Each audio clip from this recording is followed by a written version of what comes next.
Hello, hello. Welcome to Courage Becomes Her, where we connect and share real life stories. I'll talk with women whom I love and I'm inspired by, women who are experiencing life just like you and me. I'm excited for us to gather together and cultivate confidence, courage, and joy in life and work. And learning that I was more than my title. I was more than what I did for work. And for so very long, that's just what I took pride in was my career. And I got to the point where I just said, it's scary to step away. I don't know what this new phase is going to look like, but new Gwen is not the same as I was when I took this role. And it's time for me to explore what else might be out there. That was Gwen Cole. Gwen is a native and lifelong Colorado gal, and she is a dog mom. And I have had just the wonderful privilege of having her as a friend in my life for 12 years, which is just so lovely and so beautiful. And as you'll hear in our conversation, she has been a gifted encourager in my life for many, many years. And she just absolutely loves people in a way that blows me away, in a way that a lot of other people just simply don't. And I am so grateful for Gwen and the wisdom that God has given her that she shares with others and she has shared in my life. And I will say, I truly believe she is wise beyond her millennial years and just is such a beautiful person inside and out and has so much to share. She is truly an expert in talent acquisition. And as you'll hear in this conversation, she was an executive in talent acquisition. She's been a consultant in that and just truly an expert in that. And she's now a certified professional life and career coach and just has such immense expertise to share. So in this conversation today, I asked Gwen to join me so that we can talk about leaving your dream job, which is just such a huge topic and conversation, and something that both Gwen and I found a situation that Gwen and I both found ourselves in, of leaving our dream jobs. And for Gwen in particular, it was really just this years of dreaming about it, thinking about it, and then discovering that it really wasn't what she had expected or really what she had wanted. So in this conversation, we talk about what that is like to leave that role that has been a long time dream, the process that she took to kind of make that decision and make that determination, including taking a leave of absence to spend the time to work through it and think through it. And then we talk about just the emotions that were associated with the decision and how she worked through those and how she continues to work through those, including grief. Workplace grief is such a big conversation, and that's something that we dive into and talk about. And then just how she really nurtured her own mental health through such a difficult decision and such a difficult journey. So I'm so grateful for you to join me for this just heartfelt, rich, and hard conversation with my friend and beautiful encourager, Gwen Cole. Gwen, thank you so much for joining me today for this conversation and episode of Courage Becomes Her. I'm so happy to have you. Thank you. I'm thrilled to be here. Thank you. Thank you. Okay, let's get to know you. So, where is home? So, I am in Aurora, Colorado. Denver metropolitan area, and you're a lifelong Denver gal, right? Or Denver area gal. Yes. Yeah. I'm kind of a rare Colorado native. There's not many of us here anymore, and a weird one because I'm not Miss Nature girl. I love the great indoors a bit more than the outdoors, which is unlike most Coloradans. So true. That's super funny, but very true. Okay. Enneagram. Do you resonate with any Enneagram type? I need to retake it. I never remember. Okay. I'm going to say you're a 3. Okay. You know what's funny? I'm pretty sure that I am a 3. So I need to retake it, but I'm pretty sure that is it with like the achievements and all of that. And then a 2 wing as the helper because you are just so focused on like really building up other people. So, yeah. All right. How about love language? So words of affirmation, 100%. And you know this about me that I am just so adamant about speaking words of life to others. Yeah. I just think that we really underestimate the power of that. So I try very hard to do that in my interactions. And there's nothing that fills me up more than to hear people speak affirmation to me. Yeah. Yeah. Oh my gosh. You are honestly, sincerely the biggest encourager I know. And you speak life into me and everyone that I've been around with you more than anyone else I know. So thank you for that. Thank you. That blesses me. How about what's made you laugh or filled your cup in the last 24 hours or so? Oh my goodness. My boyfriend, he just really blesses my heart in every way. And my dog Sheldon, he's my little sidekick, and I call him a parrot because his favorite place is to lay right on my neck. And I just love him. It's fun to have a cuddly little buddy. So he's the best. Cute. He is a cute, cuddly little buddy for sure. I was wondering if he might make an appearance during and bark for us or something at some point today. So he's been good. Good job, Sheldon. All right. Best movie or show that you've watched in the last year-ish? Oh my gosh. These are hard ones, Laurel. I'm going to skip that one because I don't think I have a good answer. Okay. All right. Very well. How about book that's transformed your life? Yeah. There's a book called Anything, and I believe it's by Jenny Allen. Yeah. Mm-hmm. I read that in my time away during my leave of absence, and it was truly transformational because it was talking about just telling the Lord, I will do anything, whatever you lead me to. All I want is to live within, your purpose for me. And I truly believe that gave me the courage and the comfort and the peace to make my decision to step away. And so that has just been such an incredible book. And if anyone is in this phase of searching and wondering, I highly recommend it. Wonderful. Thank you so much. Yeah, I know that was a real big impact on you during that season. Okay, how about your first concert?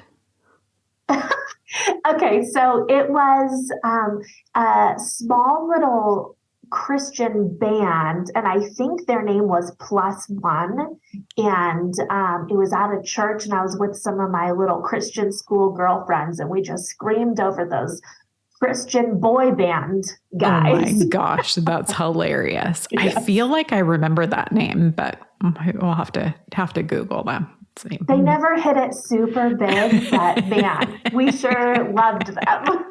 Super cute. I love that. All right, last one. What's your current obsession in any genre? Product, food, app, anything? Wow. My current obsession. That's a really good one. Okay, so it's these fanny packs that people have started to wear. I'm going to admit I spent probably too much money on some handbags back in the day.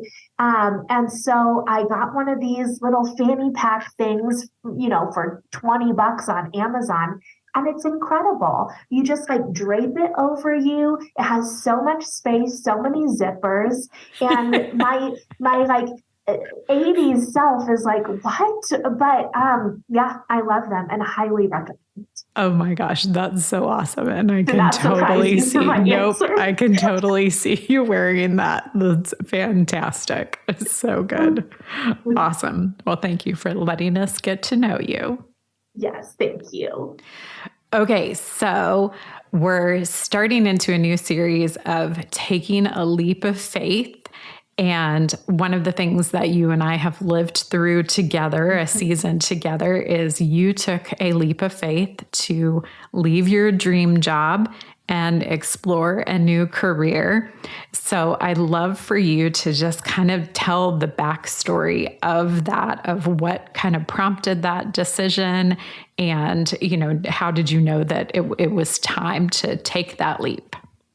Yeah. The whole thing was actually quite surprising to me because I had always wanted to just work my way up the corporate ladder and become an executive, and thought maybe my dreams would come true and life would miraculously be what I wanted it to with that title. So when I finally became vice president, obviously it was something I was really excited about and proud of. But it didn't turn out to be what I expected. And so I think the biggest shift was that I didn't get to focus on the things that I was most passionate about, which was people. And the role started to become a lot more about metrics and meetings and all of that. And really what I found was what I wanted to do was invest in my team. And with 8 to 12 meetings every single day, there just wasn't time for that. So I really started to change. I just didn't recognize myself. I was a lot more emotional. I had a hard time thinking straight. I was no longer taking care of myself, investing in relationships. And I knew that that was because of the job. So I got to a point of taking a leave of absence just to start to focus on my health a little bit more. And during that time, it was so apparent to me that I could no longer go back to that lifestyle. And I could no longer go back to these back-to-back meetings all day, every day, not being able to be fulfilled in the way that I enjoyed, which was with my team. And so it was just very clear that I needed to step away from that role specifically and the corporate environment. Yeah. Wow. Yep. Yeah. Makes so much sense. And I think it's something that happens, I think, for a lot of people. I've coached a lot of people that has happened to, where you're so good at what you do that it just seems like the natural next step is to move up and to, go into the next level up position or even above that. And we just don't often think about like, what, are we actually ready for that, or skilled at that, or gifted at that, or is that going to, fit who we are as a person? What, through your experience, like, how did you assess that for yourself? Like, how were you able to know that, it was not right for you? Yeah, I worked my way up in my career very quickly, and it's because I wanted to be the best every time. And so I just was really driven as an individual contributor. And then when I started to move into leadership, I realized that I just enjoyed that a lot more. And it was more exciting for me to build a team and see their successes than it was my own individual success. And so even though I was successful because my team was successful, I no longer had that drive for it to all be about me and, okay, I want to be front and center. I want to keep moving up. It really was, my team is struggling because things are challenging, or they're really tired, or we don't have the resources that we need. And that was what was more important to me than that individual success. So I think that's the major change that I started to experience. Yeah. That makes so much sense. I think, that's something that isn't talked about in leadership, of how you do that well, how you, grow a team, nurture, steward a team well, while also, trying to do all of these other things. I think there's just so little emphasis given to management development and leadership development and self-development all at the same time, for sure. So I appreciate that struggle for you, for sure.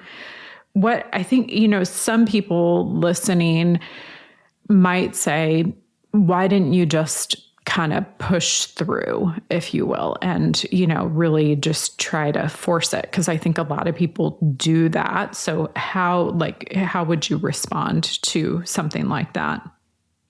Yeah, I think I had pushed through it truly as far as I could. Mm-hmm. And so, again, when I went on the leave of absence, my goal was not at that point to resign.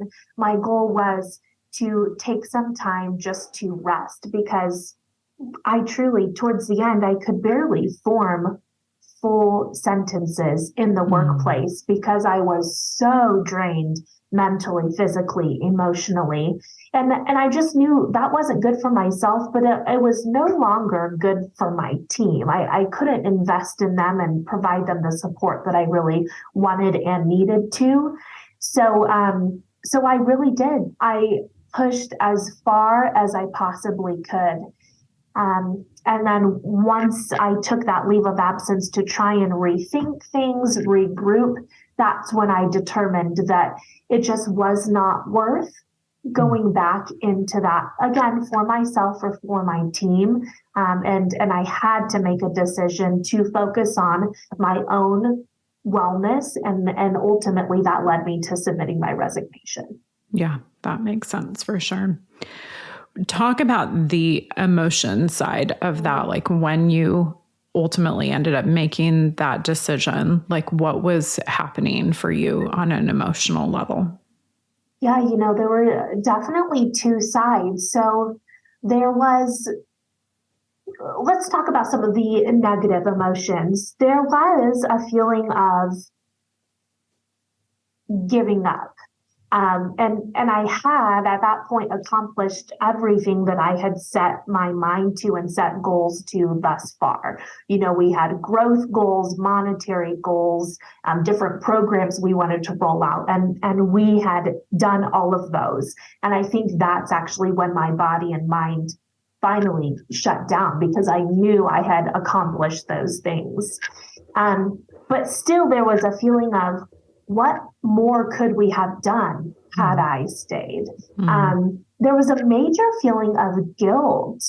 I built an entire team. I hired close to 40 people and interviewed and selected every single one. And so there was a feeling of guilt in bringing them on and then leaving them. Those were really hard. But then there were also feelings of just learning to trust myself. And wow, that's so good. So the negative feelings, as you described them, like how did you work through those? What was the process of really, kind of wrestling with them, and have you come to peace about those? Yeah, great question, because I don't know that I have completely worked through them. I do feel like I accomplished as much as I really wanted to, and more than anyone expected I would in a short amount of time. And so I feel really good about that. The guilt part still is what hits me a little bit. And there's guilt, but there's also just a sadness of what could have been, because I just completely love that team that I helped build. And really, we went through a lot together. And I consider it kind of like sports, when you are part of a team and you go through practices and you run sprints and you sweat, you really become close knit. And I feel like that team, we were really close knit because we were building something together. So yes, there's some guilt, but definitely more of a sadness, just of that was such a great thing. And to not be in the middle of that, sometimes you miss that. Yeah, that's so good. I think that is, to me, something that anyone who's in a situation like this, and even when you leave any role for any reason, really, just being able to recognize and look at and name those successes and, the areas that you can feel good about. I think there's something so healthy in that. And then also just so healthy to be able to name the areas where you are disappointed or sad or experiencing grief in, some way, shape, or form. And I think you've done just such a beautiful job of being able to name those and talk about them out loud and in a public forum, that sort of thing. So has that been helpful for you to be able to, kind of talk out loud, so to speak, about them? It's funny because I feel myself tearing up even bringing this up. And so maybe that's a sign that I haven't talked about it quite as much as I should have. But I think that term grief is so important because we think of the term grief when it comes to a loss of a loved one. And there's just so many aspects of grief. And I think grief comes whenever you invest in something and that ends. And I invested a ton in that, in that project, in that team, in that dream, in that vision. And so for that to come to an end, I really have done a lot of grieving, and I think I continue to grieve a bit. Yeah. I agree with that. And that is so healthy and so natural and so good to just be able to make space for that. One of the things that I do love about the degree to which you have talked about it publicly is how many other people have commented about feeling similarly and experiencing something similar. And again, whether it's leaving because you chose to, because you felt like you needed to, because you had to, whatever the circumstances underlying it or behind it, there's just, I think you've really uncovered something that a lot of people are feeling and that they maybe haven't been able to put words to. And so I just love that you've made space for that, not just for yourself, but for others as well. Thank you. Yeah. I call it workplace grief. And I just really think it's important. And like you mentioned, it can come in so many forms. For me, it was a resignation. I can see a lot of people who grieve after layoffs, after terminations, after retiring. You can grieve from betrayal of a coworker, disappointment that a company didn't turn out to be what you expected it to be. You can grieve sexual harassment in the workplace, any type of discrimination. And so I don't know that we allow ourselves the space to call it what it is and then process it. So it's hard and it's painful, but it's really, really healthy. Yeah. Agreed. That's so good. Thank you for sharing that. Hello, friends. Oh my goodness, I can't believe that this is episode 20. Thank you so much for listening in to Courage Becomes Her. And I just want to pop in super quick to this wonderful conversation with Gwen to thank you. I am just so blessed by this community, and it is growing, and we're adding in new friends who are listening and participating in these conversations. And I'm just so grateful for that. And I would like to just take this moment to ask you, if you haven't already, to please go on to whether it's Apple or Spotify or whatever platform you're using, and to rate and review the podcast, and to share an episode or two with a friend who you love and know that would be helped by an episode or encouraged by it. So I'm super grateful for you being a part of the Courage Becomes Her community, and love interacting with you and love and appreciate your feedback. So thanks so much, and enjoy the rest of this episode and conversation with Gwen. So I think at the time, like, you didn't entirely know what you were leaping toward. You knew what you were leaping away from, we'll call it, but that toward. So how did you just kind of work through or think about or deal with kind of the unknown? Like, you had some ideas of what you might explore, but there was still uncertainty. So how did you walk through that? Yeah, it was so frightening. And so I don't want anyone to look at this and say, oh, how easy to just step away. It was frightening. I, again, had worked so hard to be at this level. I, am a single individual. I support myself fully. And so to step away from that was so scary. And I did not take it lightly. And so I cannot overemphasize how deep my gut feeling was that I needed to step away. In some people's mind, it was not the wise decision, but I just could not stay. I knew I had to step away. And so what was I stepping into? Throughout that time in my leave of absence, and after my resignation, I knew that I wanted to get into something that allowed me to focus more on people. And so I was kind of juggling, what does that look like? And I did choose to apply to grad school to begin my journey to become a licensed professional counselor. So that was part of it. And then the other part was I had all of this knowledge and experience in talent acquisition. It wasn't talent acquisition I wanted to get away from. So I was able to start consulting and use that knowledge and expertise to continue to help other companies while still supporting myself. Yeah, that's so good. I love that. I love that you were just conscientious and thoughtful enough to be able to, set something up for part-time, and, kind of looking at it of, this is not necessarily a forever, but, kind of a stopgap, if you will, to use a good old fashioned corporate word or phrase. Yeah. So yeah, super smart.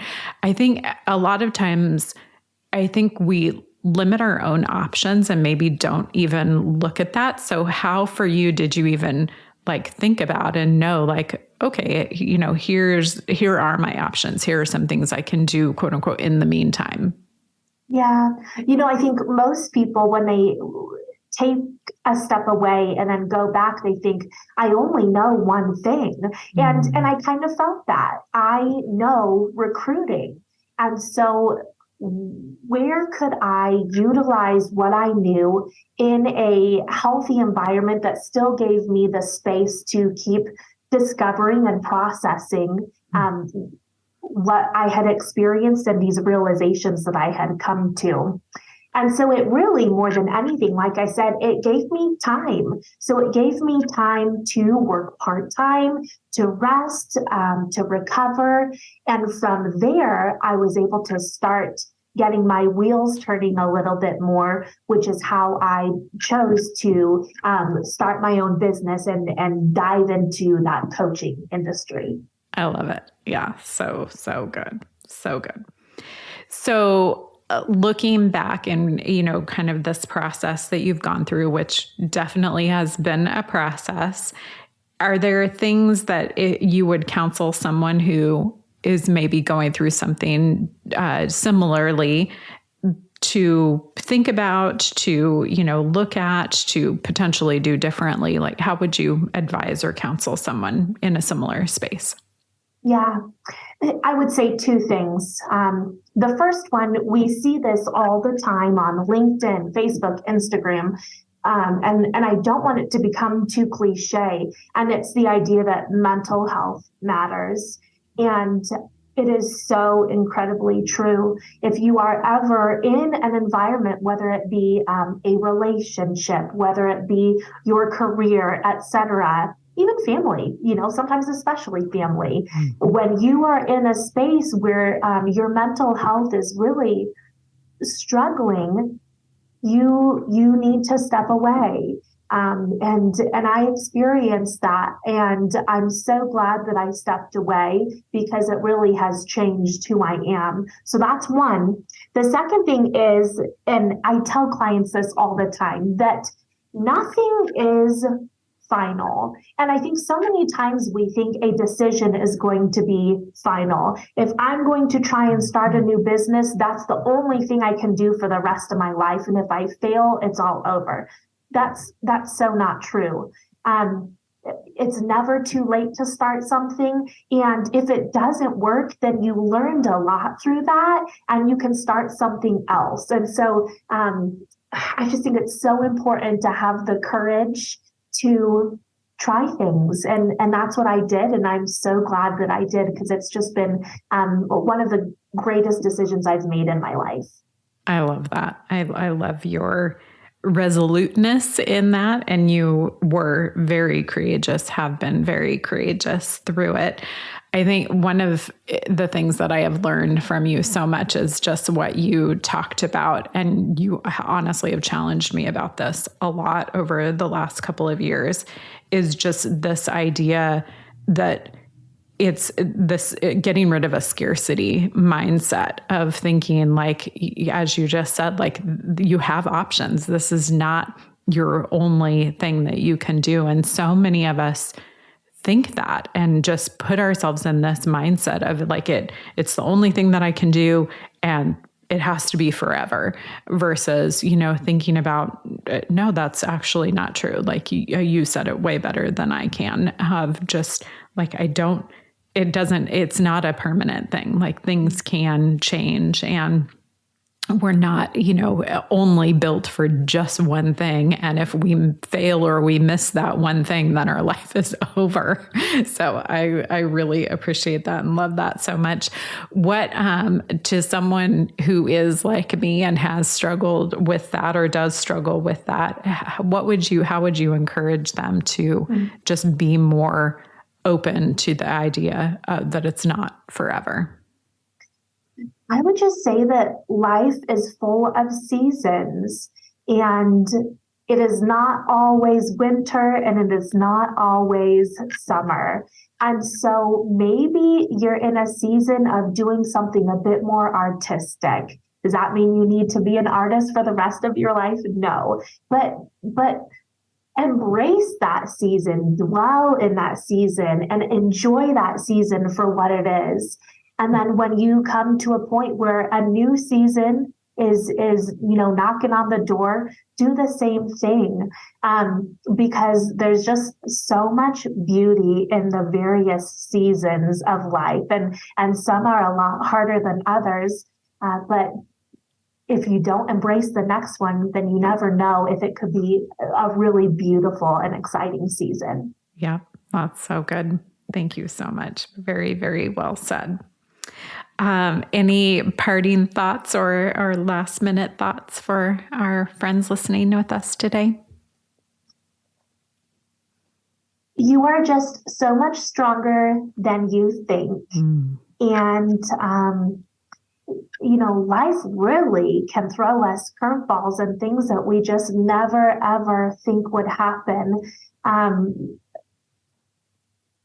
but you're just so strong and you can handle it. And I hope you feel encouraged and empowered to just take that in stride. That's what I would Perfect. share. Yeah, perfectly said. Thank you so much. Thank you. Okay. Oh my goodness. Don't you just want to curl up on the couch and just sit and have a conversation with Gwen and just pour your heart out to her?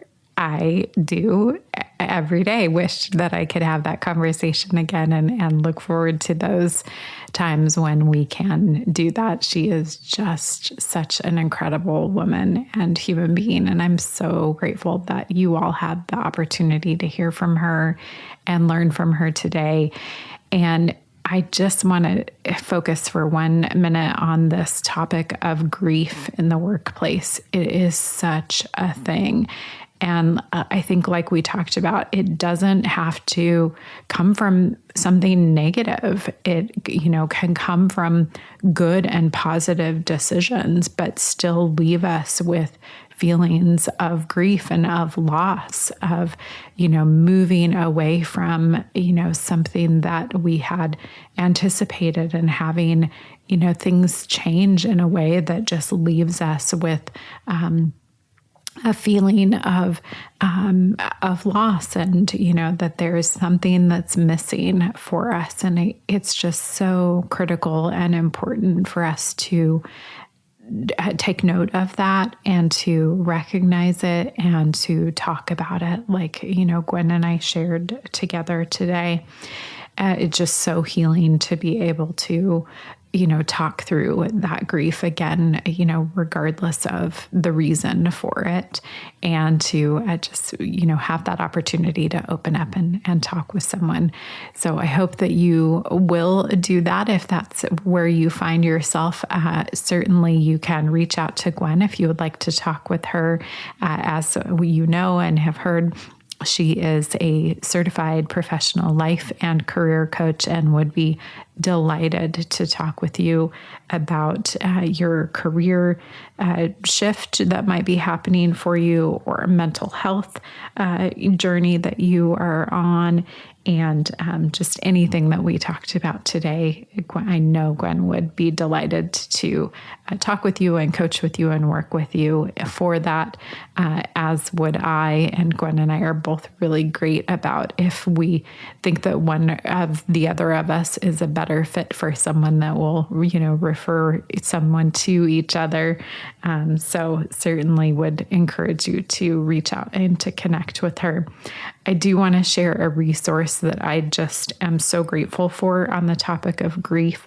It's the book Option B by Sheryl Sandberg and Adam Grant. And Sheryl wrote that book after her husband had passed away, and she talks about the grief associated with losing her husband, but she also actually dives into other losses, including career losses and, transitions in life that leave us in a place of feeling grief. So I have that linked in the show notes for you and would certainly recommend that you take a read of that. So thank you so much for listening to this conversation today and for joining in this new series, Taking a Leap of Faith. We have some just phenomenal conversations that are upcoming, and I look forward to having you join us again. Thanks so much. What an honor to help you to cultivate confidence, courage, and joy in your life and work. Thank you so much for inviting me to journey with you. I look forward to being back with you next week, where we'll hear another story from a woman whom I love and am inspired by and look forward to learning from.